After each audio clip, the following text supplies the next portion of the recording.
What's up, everybody? Geoff in Control Robinson here with another Dawn of War 3 competitive match casted by myself. This one is a Space Marine versus Orc player. It is Emperor, I'm not sure to verify this, but he says he's one of the top-end 1v1 players right now that we have so far. And you know what? Why not? It's the wild, wild west of the game. We don't have leaderboards just yet, so there's a lot of claims out there of the highest Orc, the highest Space Marine, all that kind of stuff. But he is very good. I guarantee you that. I watched the replay already. He's a good player. He'll be going up against Manawtf, who is a French Orc player who was a competitor and high placer in the fairly recent ESL Dawn of War 3 tournament and has been playing his games and doing very well for himself as well. It's a great match, really fun. It was submitted to me on Reddit in the Dawn of War 3, well, the Dawn of War, excuse me, subreddit, and I'm happy to commentate it. So we're going to do this real quick.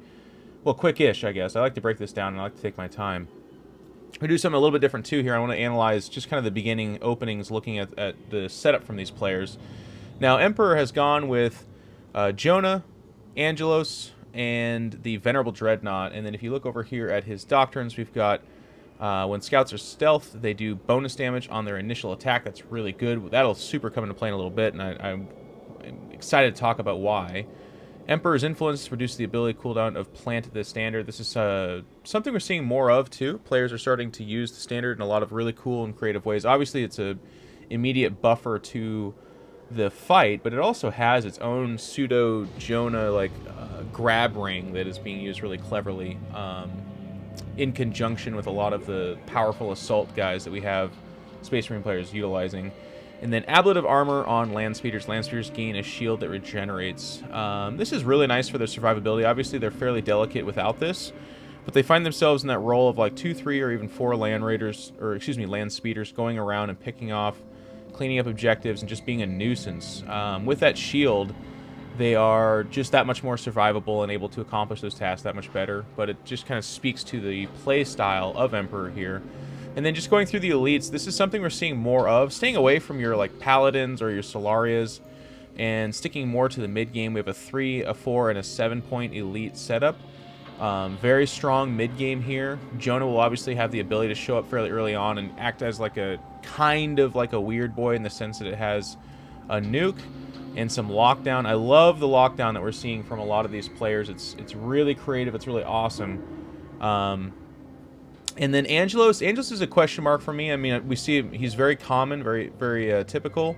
Has some escapability. Obviously has the ability to jump in there and have an AoE that helps out with the overall fight if it gets kind of clumped up. And is tanky. So yeah, but he's not in my opinion, he's not like the biggest, hardest hitter. He's not the hardest to bring down. So I don't know. It's kind of waffling back and forth there. I'd love to hear your guys' thoughts on the argument for Angelos. But then there's the Venerable Dreadnought, which I think is just like the Night Light. It's just really good at... it has a very powerful AoE. If you can hit a clump, it's going to absolutely obliterate whatever is inside of there. It has an AoE close combat. It's tanky. It hits hard. The Venerable Dreadnought is incredible. Even its shooty normal shot has like really good range and actually deals a lot of damage. So kind of a cool setup here. And then if we switch over to our Orc player, Mana, who starts down left here, he's going to go with Weird Boy, Storm Boys, and Meganobs. And this is pretty close to the absolute standard setup. I would say Meganobs sometimes gets swapped out for something like Gorguts or maybe a Beauty. I mean, that one's kind of the swappable one, but Storm Boys, wow. This has been all the rage in the meta right now. They're really good at being able to shield, or not, excuse me, shield, but siege a turret from early to mid-game. They can even go after shield generators if the opponent's not sitting anyone in there bringing up the force field. They obviously have impact in the fights. They're only a 2-point elite, so when they pop out, they're doing okay damage then. Obviously, they don't contribute a whole lot past that, but where they do contribute is as suicide bombers are coming out of those trucks, and that's amazing, and that's relevant and useful the entire game. But like I said, probably their biggest thing is that they can just be hurled across the map, and if they're not intercepted, they'll slam into a turret and like 4-shot it from mid-map, or even less from further away if you can connect that far. And then, of course, Weird Boy is something that even right now Relic has talked about perhaps nerfing, because his teleport combined with his nuke is, well, it's game-changing right now. It's extremely powerful, and there's not a whole... I mean, you can just basically see him and be like, whoop, gotta get out. Or if you don't see him, because he's coming in from a unrevealed location, you're going to be in a world of hurt, and it just perhaps needs a little bit of adjusting. And then Doctrines... We see heal and scrap. That's pretty common because you do get a lot of scraps. That seems to be one of the absolute main ones. Tractor pole. This one's really cool. I don't see this as much, but I am seeing it in some of the top players. I've been seeing it from Mana for a while as well, where you can deploy guys and then just grab them right back. It's another ability, so it can get a little bit, you know, it starts to get cumbersome on the player, but if you have the multitasking and if you have the ability, it's really, really good. And then this one, enable reinforcement ally. Yeah, reinforcing it at Wa Towers, pretty darn big. So a good setup here from Mana, and a good setup from our Space Marine player. Excuse me, I almost call him Terran. Well, there's similarities to be sure.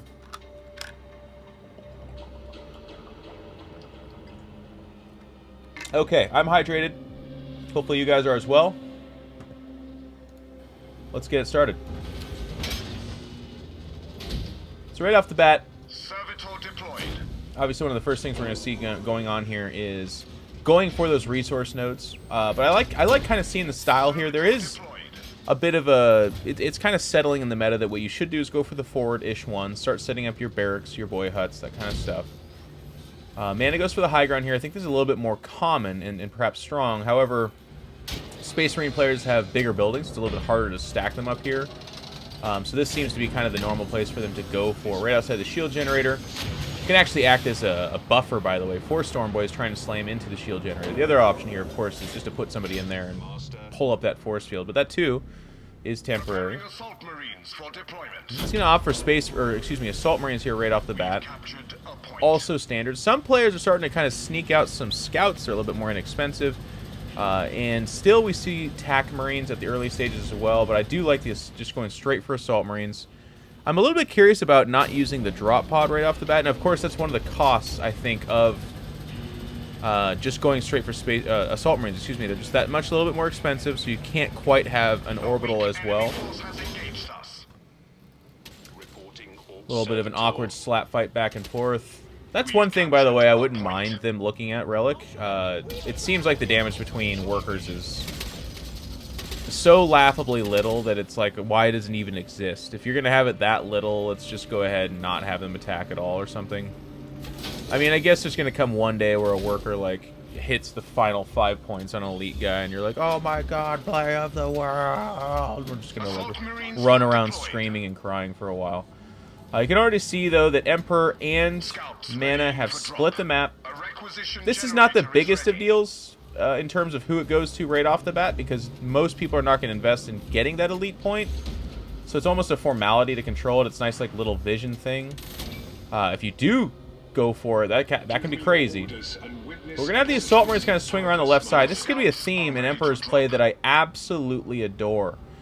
He makes it hard on his opponents. He's constantly relocating, but something about Mana knows. I don't know if he saw it, if he went past this too close, or if he just predicts this motion, but hiding in the stealth here, waiting for the Assault Marines. Of course, this is no match for that, but with the potential to jump on it, he can at least delay it and get his other boys over there. But already we have Emperor going after the nodes, and then look at this too. This is really good advice for you guys. He doesn't go to capture it. That would take too long. He instead just destroys what has been invested there, slowing down the economy, but also eliminating the investment, and then just backs away for free. This also tugs over the boys from Mana, so it's a little bit of map control. Mana could have done the bold thing and been like, okay, you're killing that, I'll go over here and kill this. But he just wasn't in a position to do that because he was already here. But I do like that he's spotting this left-hand side to begin to move over there. And then here's that play from the scouts. They show up over here stealth, and then as they show up, they're able to actually drop this. He does go for the drop pod. I think this is in part because he sees that this is a opening. There's nobody here. I personally am a little bit critical of this. I think the drop pod is so huge, and you're not going to get that second drop pod for so long. But the alternative logic here, too, is that by dropping it there, he's going to be okay. But we're going to have a bit of a scuffle over here on the left side. Boys trying to jump on those Assault Marines. And this is something that's kind of emerging in Space Marine play. When I say kind of emerging, I don't mean it's been invented literally, but it's just kind of become the focus. And that is that they have escapability. So you saw that fight kind of just turned strangely away, like he just was like, I lost interest. In part, that's because these are Assault Marines, and they could probably turn around and beat them down pretty good. But Assault Marines have a fairly low cooldown on their jump ability, so they just kind of jump away. And I love that Emperor is being so active. You can see he actually even grabbed an opponent's side objective here. He did capture it. It's going to get recaptured almost immediately. I would have almost liked to see him leave behind the scout squad, but they just go back, muscle up, and there's actually strength to this, by the way. He's going to stop them from capturing it, so that's kind of a cool point. And you even saw Mana drop the reveal there just before he goes down. But here comes the Wah. I'm going to run forward and try to grab this objective. There are the Assault Marines right here. They're going to probably have to back out in a second.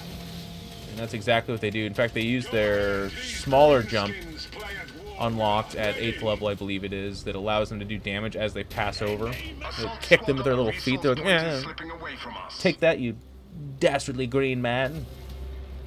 But some good map control coming out from Emperor earlier on here, and this puts Mana on his back foot. He's not in bad shape, is Mana, but he certainly doesn't like, he can't like where he's at. He doesn't have his own right side over here. Both the middle has been interchangeably being controlled, by Emperor. Stops him from retaking that right there, and the scouts back away. One of the themes you're going to see between two top-level players is unit retention. Like right now, nothing has died. Maybe a unit of Grots over here I might have missed, but otherwise, things are taking some damage, then they're backing away, healing, loading back up, as we see here. And then again, there is this going on for Mana. He's more centralized up here, able to reinforce off of a number of buildings over here. The tower also helps control this, which means that if any kind of resource node does get attempted, he'll at least see it, but I believe it has range to it as well. And now we're seeing listening posts come down from our Space Marine player and our first elite, Jonah. Now let's see how Jonah gets used here, because that's obviously one of the big point of contention. He spots over here, sees that he's not going for it. It's actually just in between right now, and now it is being captured. We're gonna have that slap fight again. But right now it's just kind of an awkward back and forth tug on resources. And one thing to note here too is Jonah's not being immediately deployed. That's in part because it can be a really cool shock, like a surprise. Like, surprise, I've got him! Which isn't that big of a surprise because, of course, Mana has a similar situation going on right now with his Weird Boy coming out. But also it could be a nice little response, like, oh, I didn't expect you to attack over there. I'll call in Jonah, drop his nuke, and then, you know, at least delay until I have my other forces coming over. There's another one of those casualties. Really not a super big deal at all. But I love this here too, and this is that mobility advantage. So of course the disaster here would be losing any units. His army shows up, not getting greedy, backs out. I also like you'll see, by the way, one of the themes for this replay is going to be Mana landing some incredible skill shots, and it's no surprise why he's so good. But here's that positioning. The whole army is not up together. It's just going to go ahead and go over here, attempt to pick off some boys that get whittled down and then do end up dying. So that's one of the first, I wouldn't call it a major loss necessarily, but certainly a loss. The other advantage, by the way, to waiting on an elite is that you can sometimes get that 4th or 5th elite point and be like, you know what, this doesn't call for Jonah, I'm going to go elsewhere. Well, let's take a little bit of a pause real quick just to kind of summarize what we're seeing so far. So far it's been a back and forth resource war. Really good map control by both players. Mana using Grots as spotters. He's now going to go ahead and start building around some of these objectives. Listing posts are going up to make it a little bit harder to harass. But part of what I like about these like 3 Assault Marine hit squads is that they can down a listening post pretty quick, so it's not a super big deal for them. And even just that, you know, couple of seconds they had on this shield generator meant that they were doing like 1/6 of the damage to it, and then not getting greedy and backing off. I really like all the decisions there, but he can just return as he is right now. And a lesser player than Mana would have a tough time with this because they're up here trying to commit to that, and it puts them in that spot where it's like, okay, what are you going to do about this? So again, really cool map control play by Emperor, but also a nice job by Mana to not overreact to anything and keep up the pace with him as well. But as far as army composition goes, you'll notice that we're starting to see this more worker units from both players. Assault Marines, of course, being the core, but I like that he has these scouts out there, and he's not bunching them up as well. And we're starting to see sniper squads come out here as well. And I'll talk about that in a second when he starts utilizing it. But on the flip side here with Mana, we see, of course, a couple of workers. Trucks are starting to come out, and this is an absolute core of their play. If you watch people like Badman Larry, who streams a lot, and really any orc player, but there's a lot of content for you to digest on how to use these. It's cool to get around the map really well, too. On this map in particular, you can do things like drop boys from here up to here, whereas otherwise you'd have to go all the way around. And then with that tractor pull, by the way, you can actually pull them off this high ground as well if they aren't storm boys or something that has otherwise been given the ability to just do it themselves. So really, really cool. And then, of course, we saw Zap Noggin earlier. What I like about Zap Noggin is the cooldowns on his abilities are also fairly quick. Obviously, you can't just, like, spam it wherever and be really willy-nilly about it, but you should be using it pretty often. And we're starting to see some orc players do this thing, too, where, like, let's say this game is more passive than the one we have right now. You could use Zap Noggin right here to just, like, lob it. Well, maybe, you know, we don't have a good example here per se, but, like, let's say he's right here. You could just lob it at this ramp or over here or something like that and then back away. It gives you vision, so it's a form of scouting, but the kind of cool thing is when you slam into a unit and go, all right, go ahead and reinforce that, and I'm just going to deplete your money a little bit. But also, every time you do damage to a unit, let's keep in mind, too, it's not just the inherent damage that's important, but also that those units then have to take time away from being out on the map. Or if they do just go out on the map with that damage, now they are softened up. So there is definitely a real strong theme of attrition going on in these games. Assault Marines are going to show up over here, though. We do hear the wall in the middle of the map. And Mana's just a little bit out of position, and he's also wawing, so he's in this weird spot where it's like, do you waste the full waw? And it looks like the choice for him is he's going to waste that waw. He's going to come down here. He doesn't want to lose the shield generator so early on. Teleports in. He's able to do some damage here. But again, the Assault Marines do leave. And the nice thing about that Zap Noggin is he's able to show up and shoo them away. But in this situation, Emperor still controls his objective, so he was able to pull him off that. He did severe damage to the shield generator. So what does Mana do with this? Because at some point he's got to be like, well, I'm just falling behind. I don't want to just keep bouncing around back and forth and just taking damage. And we're seeing the snipers, and I love this from the sniper, from Emperor, by the way. Notice how he's not necessarily going up to, like, pure 9 units of snipers. He's not really stressing sniper spam, per se, but just sitting outside of range and aggroing Mana and saying, hey, you're going to have to deal with this at some point. You're going to have to come out here. And when you do, what if I'm prepared? What if I got my whole army over there? Or what if my army is somewhere else? But Mana's being patient. I like that. He's calling up another wall. Drops the reveal, which shows these hidden units. He says, okay, I will have to come out there, but I noticed that this is not the full brunt of your army. Very patient. Meanwhile, we do have Emperor actually with this newly forged power swords waiting. And here comes Mana, fresh off that wall. He can take this objective, so that it's not all for naught, by the way, if he wants to. But we see the first of Jonah. He's going to come in. Drops the nuke. Kind of whiffs there, by the way. Doesn't hit a whole lot. Wounds these boys a little bit. So it's not a complete waste, but between the two towers, he's going to back away as his health is already starting to get kind of peeled off. And the snipers are going to go back to work. So Emperor put Mana in a position where he could just be in a really bad spot, but Mana's showing a lot of patience. Just pulling back, takes a little bit of damage, goes back and heals. Doesn't even show what's in the truck. Doesn't use any of the abilities off his Zap Noggin, so he's still got time to do anything he wants here. And the elite points were spent on Jonah, so we do see that is what was the kind of one of the core mechanics of that ambush, if you will. Now Mana's going to try to be on the offensive. He gets hit again with this. This time a nice one. It does hit everything. It's not as good against vehicles. And then this fight gets a little bit awkward. His Jonah's taking a lot of damage over here, but here come the Assault Marines. Power Sword's going to work on everything. Not jumping in just yet, notice, by the way. They just kind of vanilla ran in there. Zap Noggin is spam his ability to drops this unit to half. This unit just goes away. He's got the snipers on the high ground, but that's not their best role. And in come some scouts. This is the main fight. They're going after Zap Noggin a little bit, but they're also lined up, and here we go. This fight's not going great. Jonah, excuse me, was in the back being kind of cordoned over here. He's going to lock them all in. What I really like about this is it's not really a lock-in of like, now you're stuck in here and we do a lot of damage. And also this adorable, look at this, overlapping circles. These guys are just trapped in no man's land. He is able to kill a couple of guys, or at least stun them.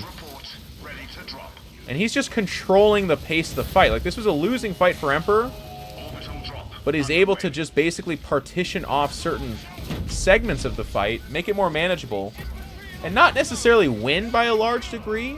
It's starting to go in his favor, but it was more that it was a losing fight. Now it's turned into a bit of a draw, or perhaps even a win for him. Assault Marine's going to go to work now. Drops the Fist of Mork. Or Gork, I don't know. What is it? It's Gork. They're the same thing. I know, I just pissed off a bunch of Orc enthusiasts. Couple units really low. One Assault Marine dead. Doesn't quite get Zap Noggin. He's down at just 26 health. Basically a one-tap from so many things. Doesn't get there. Banner is spammed, of course, to drop pod spam as well. So a very expensive fight for Emperor. A little bit of an interesting and strange fight, I thought. He kind of came walking in, like I said. I think he wanted to keep it for the escapability of the Assault Marines, but then never ended up using them. Snipers in support role, not the best position for them, and he was really far away from his ability to reinforce or join up to that. But the nice thing is that with all of the map control he did earlier in resource management, he's not in a position to lose the game just yet. He was able to... Sure, he got the worst end of that fight, but he's not so far off. So here comes another Wah. We're seeing a lot of Orc players use that as almost a mental block thing here as well. You can see the forces are moving out. They're in range of the Wah, so they will benefit from this, but a lot of players, between all their Wah towers... And by the way, I'm just going to say this. I do say Wah. I was with Orc players this past weekend in a tabletop Warhammer 40k tournament, and everyone says Wog. I don't know. G and the H make it silent in my little world, but, you know, I'm actually a Tyrannid player. That's actually what I do. So I just want to eat all this anyways. But we're going to have Mana try to strike first blood here on the objectives. He's really getting at it. Here comes Jonah to slow it down. Whiffs on the nuke again. Nice move here from Mana to dodge out of there. But Jonah's just trying to buy some time. Here comes the jump in. If you get on top of that high ground, they're going to get away from the Fist of Gork. It whiffs badly as well. No, excuse me. It went right here. It doesn't whiff that bad. Jonah's awfully low. Jonah's probably going to go down here. He does. Sacrifice himself to, again, buy time. And here comes Angelos to perhaps give a little bit of that sweet, sweet Emperor retribution to the Xenos scum. I love the positioning of Zap Noggin on the high ground up here, seeing everything, be able to kind of cast down, teleport if he wants. Lands it, buys some time. So Angelos turns the fight. He's just too big of a beat stick against these already softened up units. So casualties will be incurred here.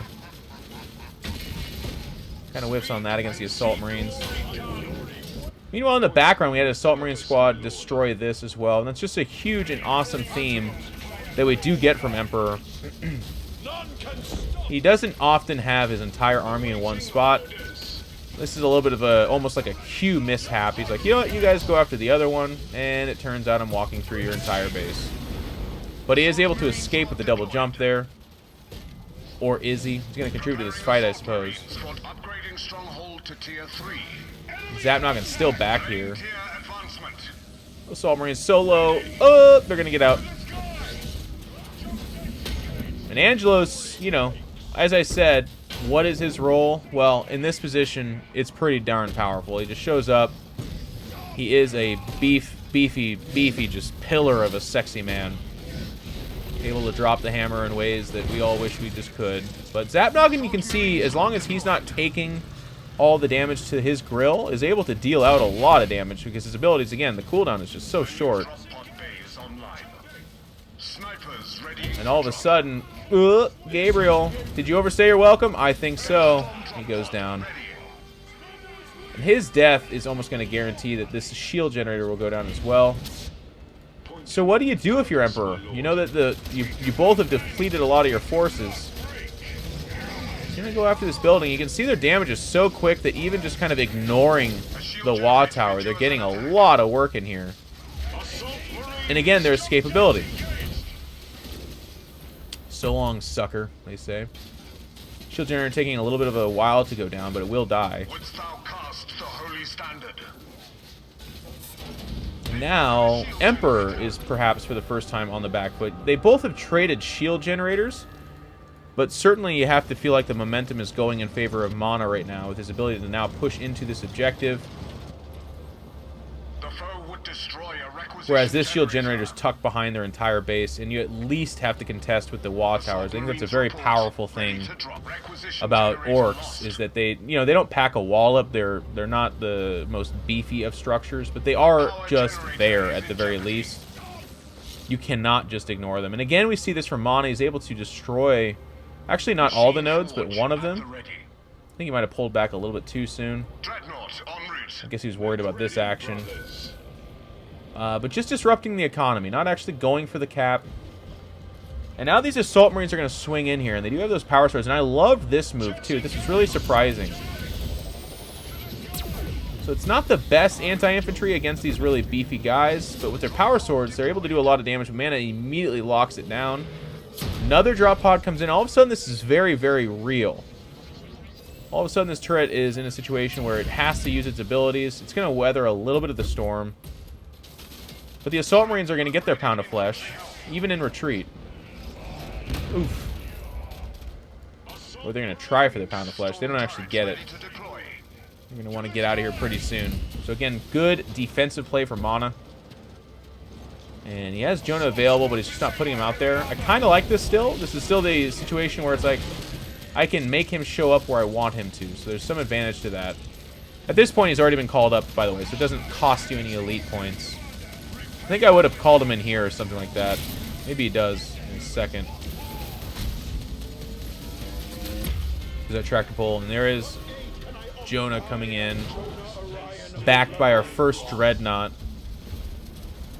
And Mana's going to be okay with just disrupting him a little bit, just taking out the listening post, doing a little bit of damage. This standard's interesting, because if you're going to go for high ground up here, cool. Oh, it gets the capture on a couple of units. One of those is Storm Boys, though. They can get out. And it feels like Emperor is committing to this. I did not like this move. So he just jumps to the high ground. You already know that the base and army is up there. It does give him spotting for this. So this becomes more okay, but it just feels like he's coming in piecemeal. So you can see some of his units are already getting lowered in health.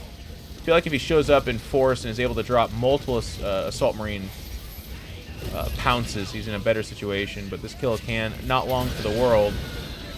Jonah wants some alone time.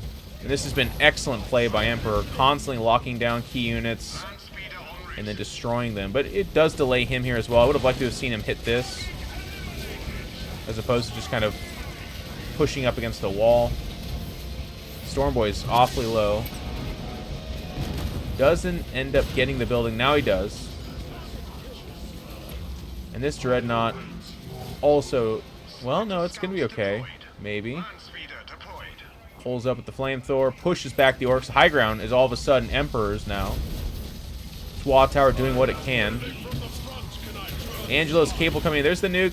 Not the most impactful of nukes. Again, let's get a couple of units here. He's just gonna build the. He sees the future. He knows he's gonna have this high ground. Dreadnought doing so much damage. It's so low. Goes for the slam,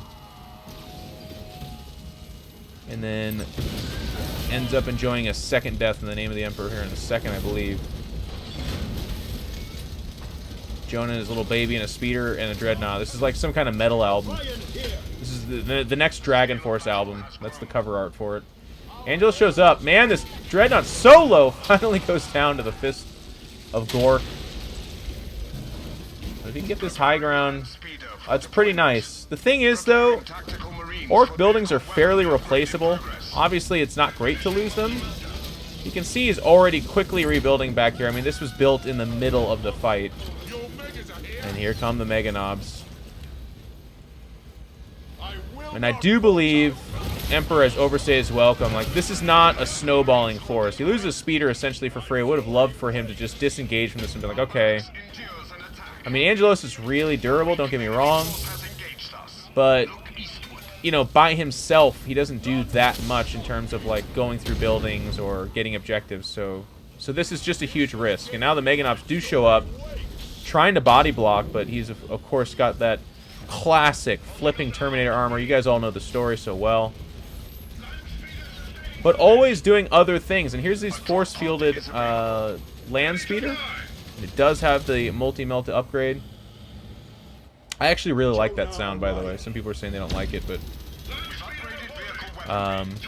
I like it. I think it's just an interesting, different sound, and it gives a cool aesthetic to the speeder. But he does end up losing the speeder, I believe. Oh no, the force field gets called back up again. Well, it's in between a rock and a hard place. And your butt. Okay. Beep. TLDR, they die. So a couple of, you know, we're you know, less than a month into Dawn of War 3, so it's okay to point this out, but mistakes were made. Overstayed is welcome. Lost a couple of speeders for free. Those speeders do have the snowball ability, and they're fairly expensive, by the way. So one speeder by itself is not that impressive, but 2 or 3 speeders in a hunting party are game changers. So that is where we get a little bit critical of Emperor and say, okay, you know, I saw what you're doing. You wanted to fight, all hands on deck. I get it.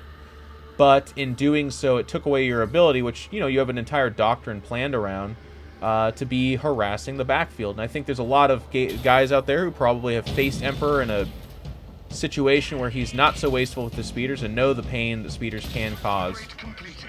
So the plasma unit shows up here. I also like this animation. I think it's incredible. And again, just being annoying, but immediately remade. Actually, if they would have stayed there, they could have disrupted that as well. And we're going to return to that kind of guerrilla tactics from Emperor here. There's a lot of momentum going on with Mana all of a sudden. We're seeing a lot of Kill-a-Cans. Kill-a-Cans don't have the most durability, but they drop those rockets from a pretty decent distance. And they, of course, have true damage melee. And at 24, it's pretty good. So they show up and they'll drop buildings. And this is where Mana strikes back, essentially. He says, okay, I feel like I'm ahead now. He's going to push in here. Jonah on that high ground does drop the nuke into the backfield. It's not the best nuke in the game, obviously, so it wasn't a bad shot there, but it's just not capable of doing too much. There's that lockdown again. Getting these boy units, but at what cost? Behind this, the shield generator is being damaged. Gabriel Angelos is going to try to jump in there. Can he get in there in time? Flips over, hits him, stuns him. Buys time. It seems like the inevitability of this dying is just seconds away. Now spins him out of there again, says, no! You're not getting the shield generator yet, but the Manawtfs have so much health, they just have to fart in the direction of the shield generator. And it's done, but they went a little bit greedy going after Angelos. They get bounced back by the Assault Marines, who then immediately jump over here, by the way. Shield generator is a formality at this point in time. It will happen. I think part of the reason I would have liked to see the Manawtfs just focus it down is because it does give you a nice boost in resources. But he turned around and went for the fight. Assault Marines dying in the backfield here again as well.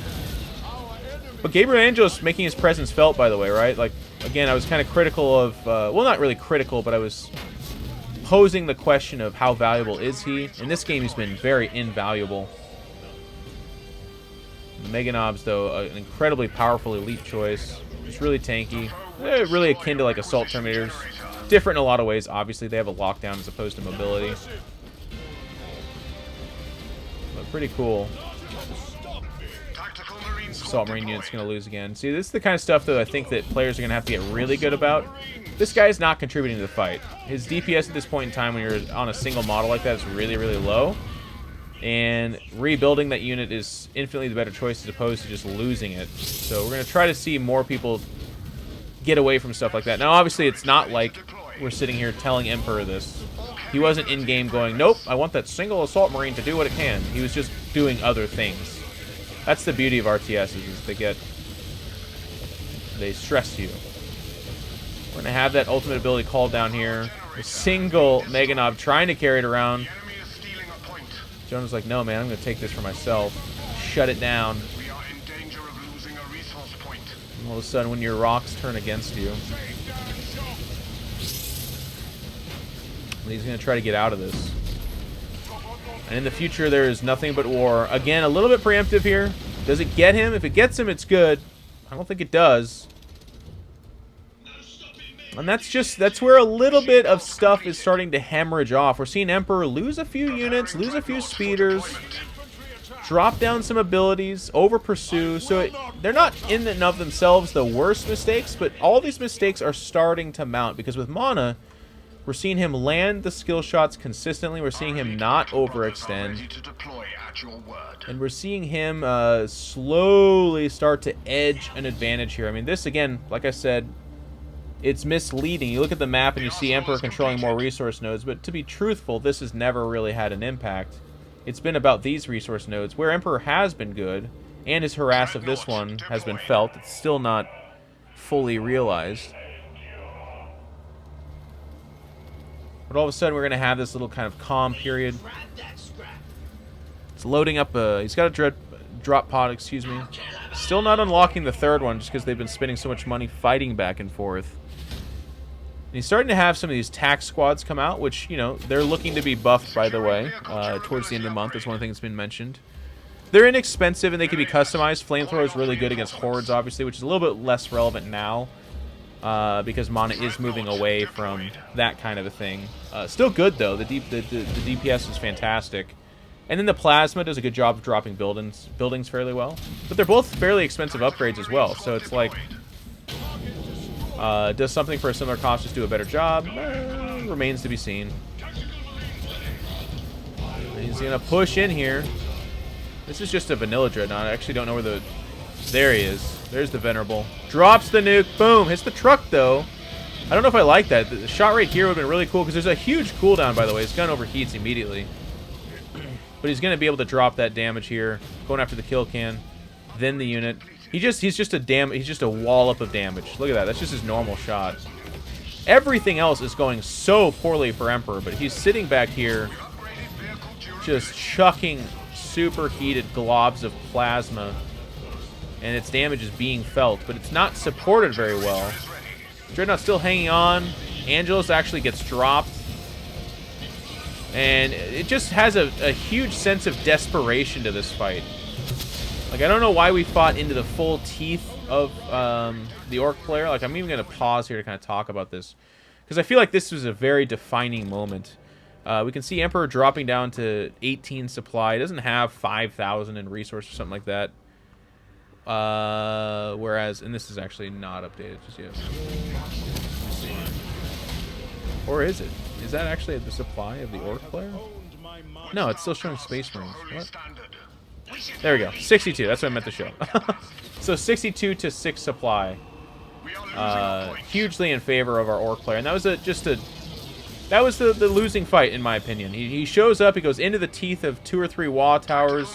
He's into a concave of Mana. He's all here. Why did that place have to be the fights? Why was it then? Why was it there?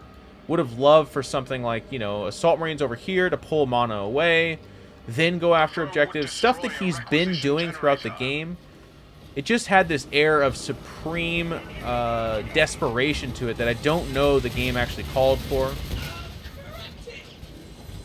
So I would classify it as a mistake, but, you know, there's something to be said for that. Now we have the Death Dread out here. Not the... I mean, you can see it does handle these units really, really well. And it's fairly tanky, and it's going to be joined by its Kilocan friends over here. The Kilocans are interesting. They shoot rockets, so they have a good damage potential, but they're so delicate. Like, look at that. That was the second shot, just bounced off of something, nails it, and seems to do, you know, a third of its remaining damage or health there.